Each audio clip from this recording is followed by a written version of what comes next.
Dobrý den, vítejte u dalšího videa zpátky u mýho kanálu, nejlepší kanál, like and subscribe.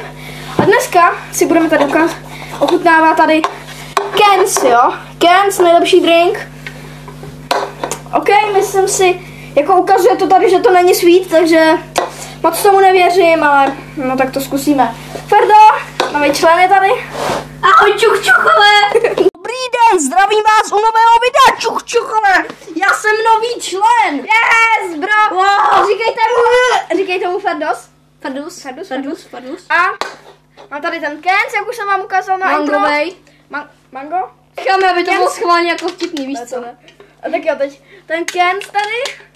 První bych ho uchutnal, já, OK? Tak to otevřeme. Já už jsem to otevřel, no, takže Přesně. první to budu ochutnat, jo, a dám vám nějaký hodnocení. Počkej, ještě ty ne.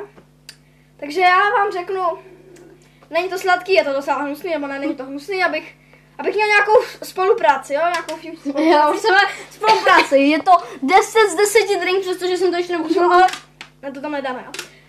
Takže já si myslím, je to 10 z 10. Potřebujeme spolupráci. Já dělám si prdele, je to sračka, hnusná chutná, tak kokosová voda s mangem.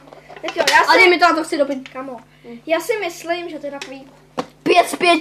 chutná to jako taková matonka bez cukru, prostě, ani to není tak moc pepřivý. Jo, chutná to úplně, ne, ale opravdu, teď seriózní recenze, chutná to, tahle sračka, chutná to jako matonka s příchutí manga, taková ta matonka bez cukru s mangovou příchutí, tak přesně jakhle to chutná, jo? Souhlasím, Takže je to hnus, nekupujte si to, za těch 35 korun se to nevyplatí.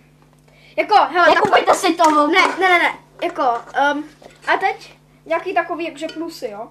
Myslím si, jako, je to na sport dobrý, je to vyloženě Jo. sport drink, nemá to... jo, jako fakt jako na sport, na všechno ideální, protože podívejte se, je to 7 kalorií. Chápeš to? Super, to Bracho, chápeš to, to má 7 kalorií. Ano, a tam Kámo, je to... doslova na to, abys tohle celý spálil, tak stačí udělat tohle. Bro, už si to spálil. Už si spálil 10 takových plechovek.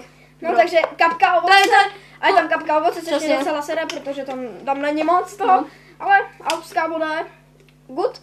A já tomu Duklok. dávám, hele, jakože chuťově, takových 6 z 10, Ok, takže víc moc. autová recenze zní. Má to jenom 7 kalorií, je to pro sportovce, to je dobrý, ale tak je to zlé. Fuj, nekupovat. A uvidíme se